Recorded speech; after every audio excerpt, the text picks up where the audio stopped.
कुरान मजीद के नाज़िल भी अल्लाह ताला कयो आ ऐं उन जी हिफ़ाज़त में अल्लाह पाण ते खई बे कहीं ते न रखे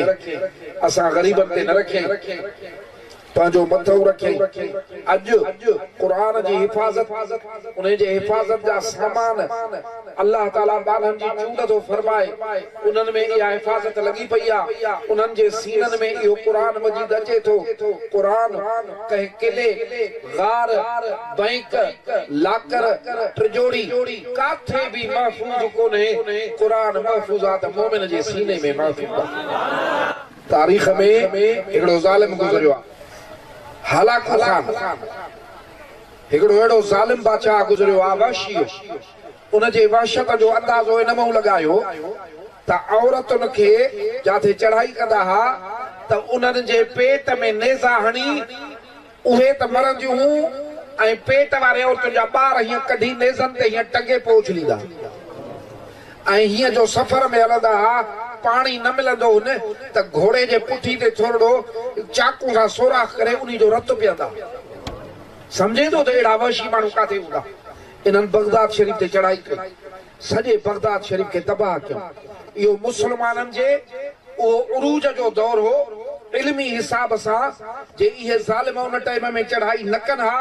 ऐं मुस्लमाननि जो इल्मी खज़ानो बर्बाद न कनि हा त अॼु यूरोप वारी तरक्की इल्मी तरक्की अॼु मुस्लमाननि वटि हुजे जेके भी किताब हा उहे हीअं जो दजले जी नदी में उछलियूं त पुलूं ठही वियूं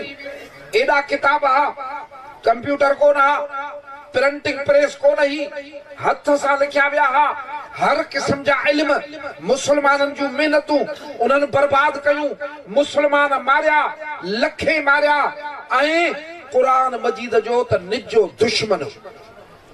कुरान मजीद जो पोइ कुरान मजीद सभु इहे ईअं करे छॾियईं पोइ मुतमइन थियो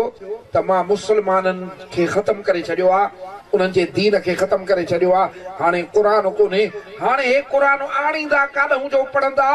ऐं उन ते अमल कंदा हिकिड़े ॾींहुं दरबार हयूं बीठो हो हिन जा ज़ालिम तरारूं खयूं बीठा हा उन महिल हे इहो फ़ख्र सां चए पियो त मुसलमाननि जो क़ुरान मां ख़तम करे छॾियो त हिकिड़ो नंढड़ो ॿार जीअं ॻोल्हे ॾिसे पियो उथी बीठो ऐं कुझु चवण लॻो हे न पियो सम्झे पंहिंजे उन्हनि खे चई त बाबा छा थो चए छा थो मां घुरे ॾियांसि उन्हनि चयो घुरे कुझु नथो ओ चई किताब जे नाले चए थो मां ख़तम कयो आहे हे उन किताब जी तिलावत करे रहियो आहे त मूंखे यादि आहे सुणा हे क़ुरान अल्लाह जो कलाम आहे खज़ानो मदीने जे साईं जो असांजा मुर्शिद करीम मशहूर वारा साईं दरगाह शरीफ़ ते रात जो असांजा खज़ाना बनियूं रात जो चौकी ॾियारींदासीं त मथां कोई सारियूं लुड़ियूं अथमि त को रात जो बरो न ॾेई वञेसि फुटियूं न चोराए वञे कमंदो न खणी वञे मेहूं न चोराए वञे पैसा न चोराए वञे चौकियूं ॾींदासीं साईं बादशाह रात जो चौकीदार बीहारींदा ख़बर थी काथे कुतुब खाने ते जंहिंमें किताब आहे पोइ कंहिंखे बि सम्झ में न ईंदी त हाणे किताब केरु चोराईंदो से बि अरबी ज़बान जा फारसी ज़बान जा जंहिं जी माण्हुनि जी दिलचस्पी कान्हे पोइ अर्ज़ु कयोसीं क़िबला साईं हे त कुतुब खानो आहे हाणे हिनखे केरु चोराईंदो पाण फरमायूं मुंहिंजो खज़ानो इहो मुसलमान जो खज़ानो इहो आहे सोड़ा हे कुरान मजीद